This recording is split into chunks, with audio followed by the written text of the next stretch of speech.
Hey y'all, I'm James Wright. Welcome to my shop. Today we're going to be talking about hares. Oh, sorry, I mean rabbits.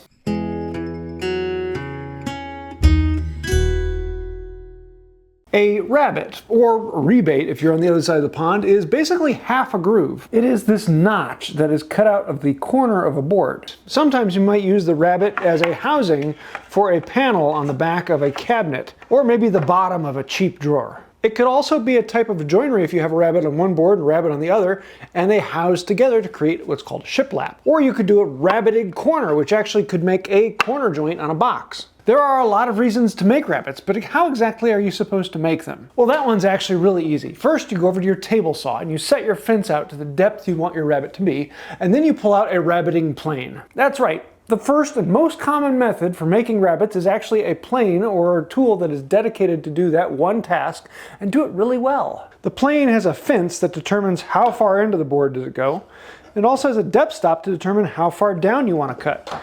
It doesn't take that much time at all to actually create a rabbet. You just go until it stops cutting because the depth stop has hit the bottom. And like that, you've got a perfect rabbet that will house whatever board you're going to put in it. If you just have a few of them to do, 1, 2, 3, or 4, oftentimes this is going to be much faster than setting up a table saw or a router plane. It's designed to do that and does it very quickly. Not to mention, this is way more enjoyable than any table saw or router plane. But what if I don't have a specialty tool? What do I do then? Well, you could make one. It actually doesn't even need a depth stop or fence. Most old timers didn't do that. They'd actually just use their fingers on the side, and if you set it in the groove, kind of tip it over a little bit, you can start and then slowly lean it over until you get one that's developed. Once you get a little bit of a shoulder set, it actually tracks itself, and it doesn't take much time at all to then start marching down the board. And these curls are just absolutely amazing. I think it's half the reason I do hand tool woodworking is curls like this. And before you know it, you're down to depth. And just so you know, 2 rabbits makes a tongue, or a bunch of other rabbits. And if you think you don't have the skill to make a rabbet plane, well, honestly, think again. I made this one after just a little while of working with hand tools. It was one of the first tools that I actually made. But surprise, surprise, you can do it without a rabbet plane, even a handmade one. All you need is a saw.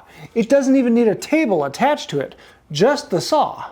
Here you can see I have my line marked on the board, and I'm going to take my saw, put it in that groove, and just kind of lean it over a little bit, and use that to house the saw. After a pass or two, I'm going to slowly lift the saw up until it's closer to 90 degrees. I'm just going to slowly bring it from that angle up to vertical, and now I can make my cut. Once it's developed, it actually goes really nicely in that track. I just need to make sure the middle of the blade comes out past the end on this side as well as goes out past on that side. That way if there's any dust clogging up in here, it has a chance to dump it out here or dump it out back here. If the middle stays inside the board, it's just going to clog up with dust. Before you know it, you're down to depth on this side, and then we rotate the board and do the same thing on the other side. Then you just rinse and repeat on the other side. Lay it over until it's in that groove, establish a line, and bring the saw up to vertical. And then, once you get that groove running nicely, go to town.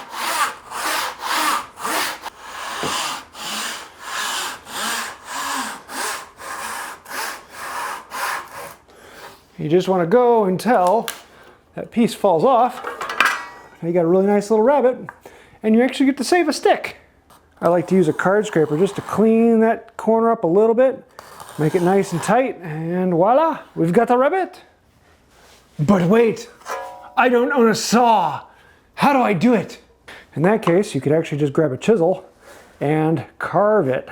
Yeah, it's going to take a little more patience, but I can tell you, this will be one of the most rewarding methods. Take it slow, little by little, especially on the first pass, as you're establishing that groove. I'm just going right along that marking gauge line I put in, and I can tell you, this is a little slow, a little tedious, but it is a serious amount of fun. Hand cutting these curls, that's beautiful.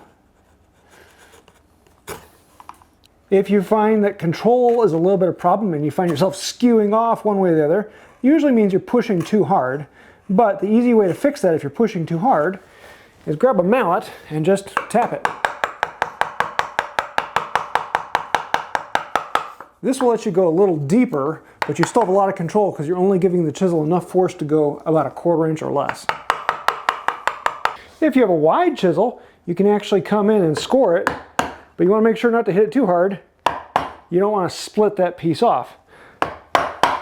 You could also come in with a knife and do it, but I enjoy the chisel just a little more. It's kind of fun to see how long you can maintain a curl before it breaks. And then before you know it, you're right at your marking gauge line. Get a nice, clean, smooth final pass on here.